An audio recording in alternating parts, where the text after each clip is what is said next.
Hello everyone. তো এই ভিডিওটা হচ্ছে ওই দিনকে আগের ব্লগটা যারা তোমরা আমার দেখেছো তারা তো জানোই যে আমার ওই দিনকে খুব পেটে ব্যথা ছিল, ওই দিনকে দুপুরবেলার দিকে এই ভিডিওটা শ্যুট করা।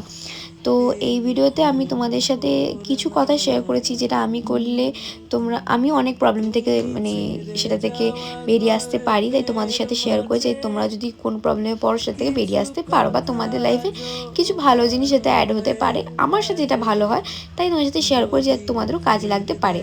সেটা তো একটা কথা হলো। তো কদিন আগে আমি একটা ভিডিও পোস্ট করেছিলাম যারা ওয়ার্কিং ওম্যান হয়, তো যারা বাইরে কোনো জব করে তাদের থেকে আমার মনে হয় হাউস ওয়াইফের জবটা অনেকটা বেশি হেক্টিক। তো সেখানে একজন কমেন্টস করেছিল, সে ভালো ওয়েতেই কমেন্টসটা করেছে যে দি তুমি ভুল ভাবছো, যারা বাইরে কাজ করে তাদেরও কিন্তু চাপটা অনেকটাই বেশি থাকে। আমি মানছি, আমি একবারও কিন্তু বলিনি যারা বাইরে কাজ করে তাদের চাপ থাকে না, তাদেরও প্রচুর চাপ থাকে, যারা হাউস ওয়াইফ থাকে তাদেরও প্রচুর চাপ থাকে। সব মিলিয়ে হচ্ছে কারোর চাপ একটু বেশি থাকে, কারোর চাপ হয়তো একটু কমই থাকে, এটা হচ্ছে মোদ্দা কথা। বাট আমার যে জিনিসটা মনে হয় যারা আমরা হাউস ওয়াইফ থাকি তাদেরকে না অনেক ক্ষেত্রে অনেক কথা শুনতে হয়। তাদের ভালো লাগা ভালো থাকাটা না নিজেদেরকেই বেছে নিতে হয়। তাদেরকে ভালো লাগা ভালো থাকাটা না অন্য কেউ দেখে না, তার হাজব্যান্ডও দেখে না। আমার মনে হয় সব ক্ষেত্রে তাদেরকে না কিছু নিয়ে কথা শুনতেই হয়। একটা তো কথা খুবই শুনতে হয় যে তুমি বাড়িতে বসে কি করো, কোন কাজটা তোমার আছে। তোমরাই বলো না, যারা বাইরে কাজ করো তারাও তো এসে সংসারটা সামলাও, তোমরা তো নিজে জানো যে বাড়িতে যে কত কাজ থাকে। তোমরা তো নিজেরাই বোঝো, খুঁটিনাটি থেকে আরম্ভ করে সমস্তটা নিজেদেরকে দেখতে হয়। কোন জিনিসটা পচে গেল, কোন জিনিসটা কোথায় রাখা আছে, কোনটা কোথায় সরাতে হবে, সমস্তটা দেখতে হয়। তারপরেও কিন্তু তাদেরকে কথা শুনতে হয় যে তুমি কি করো, তুমি কি করেছো এতদিন ধরে। তারপরে কিছু কেনার তোমার যদি ইচ্ছা হয় তোমাকে হাত পাততে হবে, তার হাজব্যান্ড হোক যাই হোক না কেন, তার কাছে হাত পাততে হয় যে সে তখন কিনে দেবে, তখনই সে সেটা পাবে। তারপরে তার যদি আর্নিং যারা বাইরে কাজ না করে তারা যদি শুধুমাত্র হাউস ওয়াইফ হয় তাদেরকে তো আরও বেশি শুনতে হয় যে মানে তুমি আমার টাকায় চলো সামথিং এরকম কিছু। আমি কি বলতে চাই বুঝতে পারছো। যারা নিজেরাই আর্ন করতে পারে তাদের তো একটু কথা কম এই বিষয় নিয়ে অ্যাটলিস্ট শুনতে হয় না, কিন্তু যাদের আর্নিং পয়েন্টটা থাকে না, যারা শুধুমাত্র হাউস ওয়াইফই হয় তাদের তো আরও লেভেলের কথা শুনতে হয়, আইডিয়ার বাইরে। ঠিক আছে, তো আমি সেটাই বলতে চেয়েছি। তাদেরকে এগুলো শোনার পরেও কিন্তু নিজেদেরকে মুখ বুঝে ভালো লাগুক আর না লাগুক তোমাকে সংসারের কাজটা কমপ্লিট করতেই হবে। তোমার মন ভালো থাকুক বা শরীর ভালো থাকুক আর না থাকুক, তোমাকে সমস্ত কাজ করে তারপরে ভাই তুমি নিজের মতো গিয়ে শো। তারপরেও শুনতে হবে যে তুমি কি করেছো কি করো। সমস্তটা তো আমি বাইরে থেকে ইনকাম করে আনছি, আমার চাপ মাথায় বেশি। তুমি বাড়িতে বসে কি করছো, আরামসে শুয়ে আছো বসে রয়েছো। আরে না, একটা তুমি তো বাইরে গিয়ে মাইন্ডটা ফ্রেশ করতে পারছো, আর তাকে কিন্তু এতগুলো কথা শুনে তাকে চারটে দেওয়ালের মধ্যেই বন্ধ থাকতে হচ্ছে। তার হাজবেন্ড, অনেক হাজবেন্ড তো থাকে যে যারা সেই কথাগুলোও শুনতে চায় না, বলে আমাকে এগুলো বলো না। তাহলে সেই মানুষটা তাকে যদি হাজবেন্ডকেই না বলে তাহলে সেই মানুষটা বলবে কাকে? তাহলে আমি সেটাই বলতে চাইছি যে হাউস ওয়াইফ প্রচুর চাপের থাকে, প্রচুর একটা হেক্টিক ব্যাপার চলে। সবসময়তে স্মাইল করে চলতে হয়। আমি একটা জিনিস জানি বা জিনিসটা বুঝি, যেটা আমার মনে হয়, এটা আমার পার্সোনাল, ঠিক আছে, এটা পার্সোনাল আমার মনে হয়, তাই তোমার সাথে শেয়ার করছি একটা ছোট্ট সাজেশন। ঠিক আছে, আজকে আমার কিন্তু কোনো মুড অফ নেই, আজকে শরীরটা খুব খারাপ, বাট স্টিল যেহেতু ভিডিও করছি ওই কারণে একটু হাসতে হচ্ছে। কারণ আমাদের বললামই শরীরটা পেটটা প্রচণ্ড ব্যথা, এখন ব্যথাটা যদি একটু কমেছে। দুপুরে আমি কোনোরকমভাবে কোনো লাঞ্চ করিনি, এখনও খালি পেটেই রয়েছে, কারণ খিদে একদমই পাইনি, বিশেষ করে একদমই খিদে পাইনি, কারণ জল খাচ্ছি। তো যাই হোক, যেটা বললাম, এটা হঠাৎ করে মাথায় এলো ব্যাপারটা, হাসছিলাম তো ওই জন্য ব্যাপারটা মাথায় এলো যে এত কষ্ট করে হাসছি, তাই জন্য ব্যাপারটা মাথায় এলো। আমাদের এরকম অনেক সময় এক একটা মুহূর্ত যায়, এক একটা টাইম যায়, যে টাইমটা আমাদের খুবই খারাপ বলে মনে হয়, যে এই টাইমটা কেন এলো আমাদের লাইফে, এই টাইমটা তো খুব বাজে সময় কাটছে আমাদের সাথে। আমাদের সবার সাথেই এই ব্যাপারটা হয় যে আমাদের লাইফে একটা খুব বাজে সময় যায়, ঠিক আছে, সেটা 2 মাস পরে হোক 1 মাস পরে হোক, ওটা আসতে থাকে আমাদের জীবনে। খারাপ সময় ভালো সময় দুটোই আসে। ভালো সময়টা হয়তো আমরা বুঝতে পারি না যে কতক্ষণ রয়েছে, কারণ ভালো সময়টা ভালোভাবে আমরা এনজয় করে থাকি বলি। আর খারাপ সময়টা আমরা বুঝতে পারি যে হয়তো এটা অনেক দিন রয়েছে, বা আমার সাথে খারাপটা কন্টিনিউ ঘটে আছে, এটা আমরা মনে করি। কারণ ভালো সময়টা যেভাবে আমরা এনজয় করি, খারাপ সময়টা আমরা সেভাবে এনজয় করি না। তো সেই কারণে তো আমাদের মনে হয় যে খারাপ সময়টা আমাদের সাথে কেন এতদিন ধরে চলছে, ভালো সময়টা তো খুব তাড়াতাড়ি চলে যায়। আসলে কিন্তু ভালো সময়টাও ঠিক ততদিনই থাকে যতদিন খারাপ সময়টা থাকে, বরঞ্চ তার থেকে বেশি থাকে ভালো সময়টা আমাদের লাইফে যতটা খারাপ সময় থাকে। আর আমি সবসময় এটা মনে করি, আমার যখন খারাপ সময় চলে তখন আমি বেশি খুশি হই। কেন বলো তো? তোমরা তো এটা শুনে অবাক হচ্ছ যে খারাপ সময় এলে সবাই কষ্ট পায়, ভাবে যে কি কখন খারাপ সময়টা যাবে। কিন্তু না, আমি অপোজিটই ভাবি। কি ভাবি বলছি তোমাদেরকে আমি, আমার খারাপ সময় এলে আমি ভাবি, বরঞ্চ আমার ভালো সময় চললে আমি খুব টেনশনে থাকি যে কেন ভালো সময়টা চলছে। তার কারণটা তোমরা নিশ্চয়ই সবাই শুনে অবাক হচ্ছ। তার কারণটা হচ্ছে, যখন খারাপ সময় চলে আমাদের সাথে বা আমার সাথে, তখন আমি মনে করি যে আজকে খারাপ সময়টা আছে, আর দুদিন পরে নিশ্চয়ই এর থেকে বেটার কিছু আমার জন্য আশা করছে, তাই জন্য এই খারাপ সময়টা আমার সাথে চলছে বা খারাপ জিনিসগুলো আমার সাথে হচ্ছে। মানে যা খারাপ হচ্ছে তার দ্বিগুণ ভালো হয়তো আমার সাথে হবে, সেটা আমার জন্য অপেক্ষা করছে। তো সেটা ভেবে খুব খুশি হয় যখন খারাপ সময়টা চলে। আর যখন ভালো সময়টা চলে তখন সেটা ভেবে খুব টেনশনে থাকি যে আজকে এত হাসি খুশি আছি যে জানি না কতদিন থাকতে পারবো, বা মানে কত সেকেন্ড বা কত মিনিট কত ঘন্টা থাকতে পারবো। হয়তো কিছু সেকেন্ড পরে বা কিছু মিনিট পরে বা কিছু ঘন্টা পরে বা কালকেই হয়তো আমার সাথে কিছু খারাপ ঘটবে। তো যখন ভালো সময় চলে তখন খুবই টেনশনে থাকি আমি যে হয়তো এই খারাপ কিছু আসতে চলেছে হয়তো আমার লাইফে। কিন্তু যখন খারাপ কিছু চলে তখন সত্যি খুব মানে একটা মাইন্ড থেকে, হ্যাঁ তখন টাইমটা হয়তো খুবই খারাপ চলে, তখন হয়তো মন মেজাজ কিছুই ভালো থাকে না, কিছু করতে ইচ্ছে করে না, কিন্তু তখন একটা পজিটিভ ব্যাপারটা মনের মধ্যে কাজ করে যে ভালো কিছু একটা অপেক্ষা করছে আমার জন্য। তো তোমরাও এই জিনিসটা ভাববে, যখনই খারাপ জিনিস আমাদের চলবে তখনই তোমরা এই জিনিসটা ভাববে যে তোমাদের জন্য কিছু একটা ভালো জিনিস অপেক্ষা করছে, তাই তোমাদের সাথে খারাপ জিনিসটা ঘটছে। যা খারাপ ঘটছে তার দ্বিগুণ ভালো হবে। আর যখন ভালো সময়টা কাটে তখন মঞ্চ এটা মনের মধ্যে আমার হয়, আমি জানি না কার এটা হয়, বাট আমার হয় যে নিশ্চয়ই আবার কিছু খারাপ আমার সাথে হবে, তাই এখন ভালো সময়টা কাটছে। তো ভালো সময়টা এনজয় করতে খুবই ভয় পাই আমি, সত্যি কথা বলতে। বরঞ্চ খারাপ সময়টা আমি এনজয় করতে একদম ভয় পাই। আর এই জিনিসটা না বিশেষ করো আমাকে আমার দিদি শিখিয়েছে, যে এই যে তোমাকে যে কথাগুলো বললাম, তোমাদেরকে বললাম না একটা ভিডিও তোমাদেরকে বলেছি যে লোকের থেকে মানুষের ইন্সপায়ার হয়। ইন্সপায়ার হওয়া ভালো, কপিও করা ভালো না। তো আমিও আমার দিদির থেকে সবসময় অনেক কিছু, ওর থেকে আমি ইন্সপায়ার হই অনেক কিছু। যেমন এই জিনিসটা আমাকে শিখিয়েছে যে খারাপ সময়টা কি এলে কি করে সেটাকে আমি, মানে এটা বলার মানে কি বলতো, খারাপ সময়টাকে কি করে তাড়াতাড়ি তুমি রিকভার করবে। খারাপ সময়টাতে আমরা অনেক কেউ ডিপ্রেশনে চলে যাই, তো সেই ডিপ্রেশন থেকে তুমি কি করে বেরিয়ে আসবে সেইটার কিন্তু এটা মেন মন্ত্র। সেটা আমাকে আমার দিদি বলেছে। যবে থেকে এই ব্যাপারটা বলেছে তবে থেকে সত্যিকার মাথার মধ্যে এই জিনিসটাই ধরে। আর ও যা বলে আর আমার লাইফে সেটা সমস্তটা সত্যি হয়, ঠিক আছে।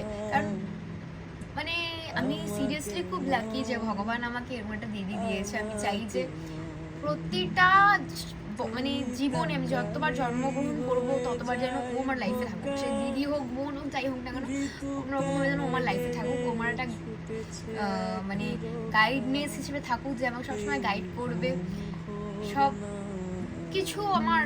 ও কি আছে, এটা তো একটা বড় ব্যাপার।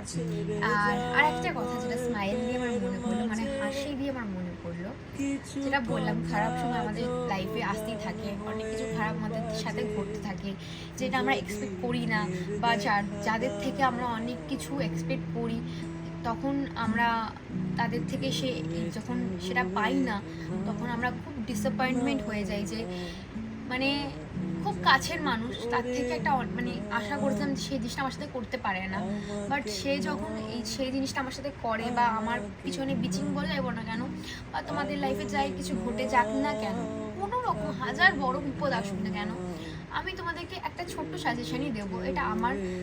এটাও কিন্তু আমাকে আবার দিদি বলেছে, তারপর থেকে আমি জিনিসটাই ফলো করি। তো আমারও মনে হয় যে এটা তোমাদের সাথে আমি শেয়ার করলে হয়তো তোমাদের কারোর না কারোর সবার হয়তো ভালো লাগবে না, সাজেশনটা হয়তো কারো না কারো কাজে লাগবে, বা কারোর ক্ষেত্রে এই জিনিসটা ভালোভাবে পরিণত হবে। তাই বলবো, তোমাদের মনে যদি কোনোরকম কোনো কষ্ট থাকে বা ধরো কোনো কিছু ঘটেছে, আমরা কি করি নর্মালি, সেটা আমরা বেস্ট ফ্রেন্ডকে গিয়ে বা কাউকে গিয়ে শেয়ার করি। হ্যাঁ, বেস্ট ফ্রেন্ড হোক, মেনলি মানে বন্ধুদেরই শেয়ার করি। তো সব বন্ধু খারাপ, আমি কিন্তু সেটা বলছি না। কজন বলো মানে ভালো বন্ধু পায়, লাকি হয়তো 2-1 জন যাদের মানে অনেস্ট ফ্রেন্ড থাকে, যারা সত্যি তাদের ভালো চায়। বেশিরভাগ তো মানে কালসাপই থাকে, যে ভালো চায় না, ভালো দেখতেও পারে না, তোমার পিছনেই, তোমার সামনে ভালো সাজবে, তোমার পিছনে গিয়ে বিচিং করবো অন্য কারোর কাছে গিয়ে যে এ তো এইরকম। তো এই ব্যাপারগুলো না আমি একদমই পছন্দ করি না। যেন বন্ধুদের থেকে সব 10 হাত দূরে আমি প্রায় বলতে পারো 2 বছর হয়ে গেছে চলে এসেছি, ঠিক আছে। তোমরা হয়তো আমার ডেইলি ব্লগ দেখো, দেখে হয়তো বুঝতেই পারো যে আমার ফ্রেন্ড সার্কেল আর নেই। কারণ আমি চাইও না, সত্যি বলি, আমি এখন কেউ বন্ধুত্ব করতে এলে আমি তার থেকে দর্শক হতে না ভাই।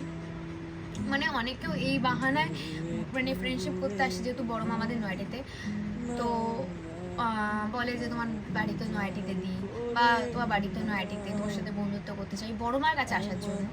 তো আমি তাকে সব লোকেশন ডিটেলস সব বলে দিই, তোমরা চলে আসো, অবশ্যই বড় মার কাছে সবাই আসতে পারো। বাট আমি সেই ফ্রেন্ডশিপের মধ্যে আনি, ঠিক আছে। কারণ মানে বন্ধু হিসেবে কালসাপ কি হয় সেটা আমি নিজের লাইফে এক্সপিরিয়েন্স করেছি। সেটাও আমি ধরতে পারতাম না যদি আমাকে দিদি ধরে না দিলে যে ব্যাপারটা এই ঘটেছে, মানে আমার সাথে ঘটছে কন্টিনিউ, আমি বুঝতে পারছি না, বোকার মতো হয়ে গেছি যে মানুষটা করতে পারে, মানে আমার মাথায় আসতেই পারছে না যে মানুষটা আমার সাথে এই জিনিসগুলো ঘটতে মানে করতে পারে। মানে আমার সামনে ভালো সাজছে, আমার পিছনে কি আমার মানে ধরো আমার কোনো ফ্রেন্ড আছে, তাকে গিয়ে আমার নামে নিন্দা করছে, উল্টে যখন আমার কাছে আসছে আবার তার নামে আমার কাছে এসে নিন্দা করছে। বুঝতে পারছো ব্যাপারটা? আর আমি যা বলছি, এবার তুমি ধরো তোমার মনে যদি কিছু থাকে সেটা তুমি অবশ্যই তাকে বলবে, তুমি তাকে সত্যি একটা বন্ধু বলে মানো। তো আমি তখন তাকে বলছি, সে আবার সেইগুলো রেকর্ড করে অন্য কাউকে শোনাচ্ছে। ও মাই গড, মানে মানুষের ব্রেন এক্সেলেন্ট এক্সিলেন্ট। প্লিজ এই ভিডিওটা দেখে কেউ আমাকে কমেন্টস করতে আসবে না, প্লিজ কেউ আমাকে, কাউকে আমি কিন্তু কারোর নাম ধরে কেন আমি কাউকেই বলছি না, এটা আমার লাইফে পার্সোনাল এক্সপিরিয়েন্স, তাই বলছি। এবার কার সাথে ঘটেছে, কার সাথে হয়েছে, মানে যার সাথে হয়েছে সেও যদি এখন নিজে গায়ে মেখে এসে মনে করে যে তাকে নিয়ে বলছি, আমি কোনো ঝগড়ার মধ্যে নেই। কারণ আমি এগুলো একদম পছন্দ করি না, আমি নিজের লাইফ নিয়ে ভীষণ ভীষণ খুশি আছি এখন যেরকমভাবে আছি। তো যেটা বললাম যে আমি বন্ধুদের থেকে 10 হাত দূরে থাকতে চাই, আর সেটাতে আমি খুব খুশি আছি। হ্যাঁ, একটা মেয়ে আছে আহেলি বলে, যে আমার অনেকদিন ধরে ফ্রেন্ড রয়েছে, ইভেন এখনও আছে, এখনও জবে একটুখানি বিজি হয়ে গেছে। সত্যি কথা বলতে ওর নামে না বললেই নয়, মানে বন্ধু অনেক দেখেছি, কিন্তু হ্যাঁ মেয়েটা না কি বলবো, বিচিং করতে কোনোদিনও শুনিনি আজ পর্যন্ত, আমি এখনো পর্যন্ত শুনিনি, এখনো জানি না পিছনেও কি করে। ওর নামটা নিয়েই বললাম, হয়তো ভিডিওটা দেখলে জানি না, জানবে কি জানবে না জানি না, বাট কিন্তু আমি আজ পর্যন্ত শুনিনি। কে দেখো, বিচিং করলে তো এতদিনে নিশ্চয়ই বুঝতে পারতাম, আর যদি নাও বুঝতে পেরেছি সেটা হয়তো ওর ব্যাপার, বাট আমি এতদিন সত্যি কিছু বুঝতে পারিনি। সত্যি মানে যেটা হয় বন্ধুদের মধ্যে, যে পার্সোনাল কথা পার্সোনালি থাকবে, বা একটা ভালো সাজেশন দেওয়া, সেই ব্যাপারগুলো ওর মধ্যে সত্যি খুব আছে। আমার থেকে বয়সে ছোট হলো, কিন্তু ও খুবই ভালো মেয়ে একটা, আমি এটা বলবো। আর যাই হোক না কেন, আর রাই, ও একটা বন্ধু আছে, ওর একজন একটা পাগলি আছে, হ্যাঁ ওকে আমি কি বলবো, ওকে আমি যদি কিছু বলি যে জানিস তো এই লিস্টটা আমাকে একটু এনে দিবি, তো আমি তোকে পে করে দিচ্ছি, লিস্টটা এনে আমাকে ডেলিভারি করে দেবে, একটা টাকা নেবে না। মানে এটা আমি বলছি না যে টাকা নেয় না বলে ফ্রেন্ডশিপ, এটা বলছি না, মানে আমি কি বলতে চাই তো ওরা বুঝতেই পারছো, আর সেটা ক্লিয়ার করে খুলে বলার কিছু নেই। হ্যাঁ, তো যেটা বলছেন সেটা বলি, তো বন্ধুদের থেকে আমি 10 হাত দূরে থাকি। আর তোমাদের লাইফে যদি এরকম কোনো কালসাপ বন্ধু থাকে, বা আমি বলবো তোমাদের লাইফে যদি কোনো কষ্টের কোনো ব্যাপার থাকে, যেটা তুমি তোমার ফ্যামিলিকে বলতে পারছো না, হয় না অনেক সময় বাড়ির লোককে বলতে পারি না, মাকে বলতে পারি না, বাবাকে বলতে পারি না, মনে হয় বন্ধুকে বলে সেটা আমরা রিলিফ ফিল করবো, কিন্তু এটা ভুল করি আমরা। ওকে, তাদেরকে বলি আমরা কি করি, ভুল মানে বিপদ ডেকে আনি, তারাই কিন্তু তোমার এই জিনিসটা নিয়ে না পরে তোমাকে ব্ল্যাকমেল করবে, বা এই জিনিসটা তোমার অন্য কাউকে রটিয়ে দিয়ে বলে আমি তো বলিনি, আমি তো করিনি। তার থেকে বেস্ট কি বলো তো, তোমার সাথে যদি হাজার খারাপ কিছু হয়ে থাকে, তুমি যেই ঠাকুরকে মানো বা যেই ভগবানকে মানো, মানে তার সামনে যাও, আমি ভোলানাথকে মানি, যখনই আমার কোনো কষ্ট হয়, বিশেষ করো এখন আমি কারোর কাছে কাঁদি না, কারোর কাছে না। আমার দিদি আমাকে বলেছে কথাটা, একটা আমার দিদি আছে, ওকে আমি সবসময় সব কথা বলি, না বলে তো থাকতেই পারবো না, ওকে বললেই অ্যান্ড জাস্ট সমস্যাটা জাস্ট নিমিশের মতো দূর করে দেয়, তুড়ি মেরে, বিশেষ করে হ্যাঁ সত্যি তুড়ি মেরে দূর করে দেয়। এক তো এক মা, ঠিক আছে, মাও যা বলে তাই মিলে যায়। হ্যাঁ, তো ফার্স্ট তো দিদি সবার প্রথমে, আর তারপরে ওই আমাকে বলেছে যে তোর যদি কোনো কষ্ট হয় বা কিছু হয়ে থাকে তুই কারো কাছে গিয়ে কাঁদবি না, কাউকে বলবি না। অনেক সময় করতাম আমি অনেক কাউকে শেয়ার করতাম, শুধু বন্ধু বান্ধব বলে বলছি না, ফ্যামিলিও অনেক কারোর সাথে শেয়ার করতাম ব্যাপারটা, জানো তো এটা হয়েছে এটা হয়েছে। তারাই দেখেছি পরে জিনিসগুলোকে নিয়ে হাসাহাসি করে, মানে ঠাট্টা ওড়ায়, মজা করে। তো দিদি বলেছে যে কোনো সময় কষ্ট হলে তুই ঠাকুরের কাছে গিয়ে কাঁদবি, ঠাকুরকে গিয়ে বলবি তোর মনের কথা, সে বুঝবে। তোর চোখের জলটার দাম সেই একমাত্র দেবে, অন্য কেউ দেবে না। হয়তো মানে আমিও পারবো না দিতে, এটা তো সত্যি কথাই। আজ যদি আমার কোনো কষ্ট হয় সেটা যদি আমি ভোলেনাথের সামনে যে আমি হাও মাও করে কাঁদি, মানে আমার যত মনে যা রাগ আছে যা আছে তাকে আমি ধরো আগে আমার 10টা কথা বলিও, বলার পর যা মনে যা হাজার প্রবলেম যেটা আমি কারোর সাথে শেয়ার করতে পারবো না, সেটা ধর আমি ওর সাথে আমার দিদি হোক যাই হোক কারোর সাথে শেয়ার করতে পারবো না, সেটা আমি ভোলাদের সাথে শেয়ার করার পরে যদি আমি হাওমা করে কাঁদি না, সেটা দেখে সে হয়তো সেই বিপদটা থেকে আমাকে উদ্ধার করে দেবে, নিমেষের মধ্যে উদ্ধার করে দেবে। অথচ সেই কথাটাকে নিয়ে হাসাহাসিও করবে না, 4-5 কান্নও করবে না, সে তোমার কষ্ট বুঝবে, তোমার চোখের জলের দামটা দেবে। তা আমি তোমাদেরকে এটাই বলবো, তোমাদের যদি কোনো সময় কোনো কষ্ট হয় তোমরা কাউকে সাথে শেয়ার না করে ঠাকুরকে গিয়ে বলো, যে ঠাকুরকে মানো, যে হাওমা করে ঠাকুরের সামনে হাওমা করে কাঁদো, নিজের চোখের জল তোমার যা কষ্ট হয় সেটা তুমি ঠাকুরের সামনে বের করে দাও, সেই তোমার চোখের জলটার দাম দেবে, অন্য কেউ দিতে পারবে না।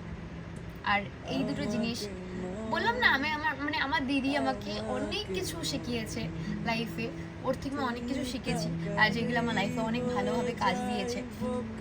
তো আমাকে যেটা শিখিয়েছে, যেটা আমার কাজে দিয়েছে, আমি মনে হলে যে চলো তোমাদের সাথেও শেয়ার করি, তোমাদেরকেও বলি, তোমাদেরও ভালো লাগবে শুনতে, বা তোমাদেরও কাজে লাগতে পারে। তো এই ছোটো ছোটো জিনিসগুলো আমি করি, আর যেগুলোতে আমি খুব খুশি হই। আর এখন সত্যি করে কোনো কষ্ট হলে সেটা আমি আমার ভোলানাথকে গিয়ে বলি, ওর ভোলানাথের সামনে গিয়ে কাঁদি। আর তারপরে 2-3 পর ঠিকও হয়ে যায়, কারণ উনি আমাকে কোনো সময় কষ্টে রাখে না। আর যদি কোনো সময় দুঃখ দিয়েও থাকে, আমি মনে করি উনি এইভাবেই আমাকে দুঃখটা বা কষ্টটা দিয়েছে যে আমার সেটা ধৈর্য, মানে অতটা ধৈর্য আমার আছে যে আমি সহ্য করে নিতে পারবো, তবেই না উনি আমাকে অতটা কষ্ট দিয়েছে। এটাও কিন্তু আমাকে দিদি বলেছে যে তোকে দেখ ঠাকুর ততটাই কষ্ট দেবে যতটা তুই নিতে পারবি, তার থেকে বেশি কিন্তু ভোলেনাথ ঠাকুর কাউকে কোনো কষ্ট দেবে না। যতটা আমি সহ্য করতে পারবো, আমার ভোলেনাথ আমাকে ততটাই কষ্ট দিয়েছে। হয়তো সেই কষ্টটা পাওয়া আমার দরকার ছিল আমার লাইফে, হয়তো সেটা না ঘটলে আমি হয়তো ভাবছি যে আমার লাইফে ঘটে গেছে, খুব বাজে ব্যাপার হয়ে গেছে, সেটা যদি কাজ ঠিক করতে পারতাম।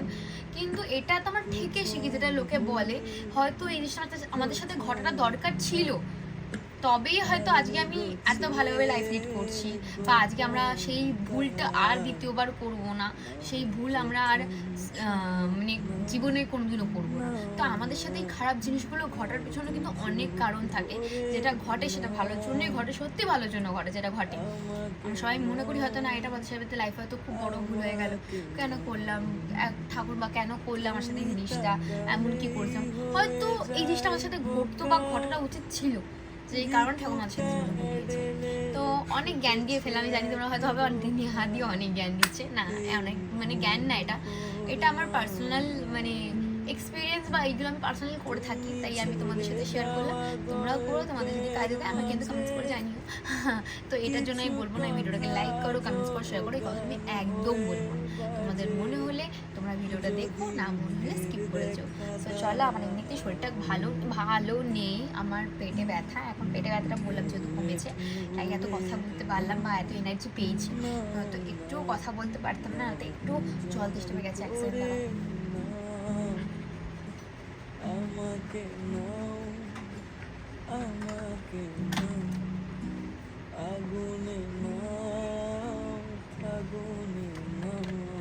এত কথা বলতে বলতে গলা শুকিয়ে গেছে। তো দেখো, এটা আমার মনে হলো যে হ্যাঁ এইগুলো তোমার সাথে শেয়ার করা হয়েছে, শেয়ার করলাম। সো চলো এখন একটু গিয়ে রেস্ট করবো, বললাম কিছু লাঞ্চ করিনি আমি, কারণ পেটটা আমার খিদে পাইনি, সকাল থেকে পেটে এমন ব্যথা শুরু হয়েছে, বলছে আজকে আর খাবো না। তো রোদ্দুর তো শুয়ে পড়েছে, রোদ্দুরকে দেখাচ্ছি তোমাদেরকে আমি, আমি তো ব্যাক ক্যামেরাতে দেখাতে পারবো কিরকম গাধা ভাবো আমি। এই দেখো রোদ্দুর ঘুমোচ্ছে, আর এখানে সিম্বাকে দেখতে পাচ্ছ,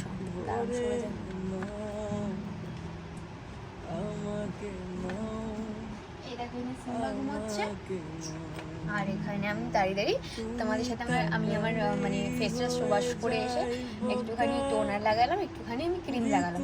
যখন আমার ফেসে পিম্পল হয় না তখন আমি সিরাম ইউজ করি না, সিরামটা স্কিপ করার চেষ্টা করি।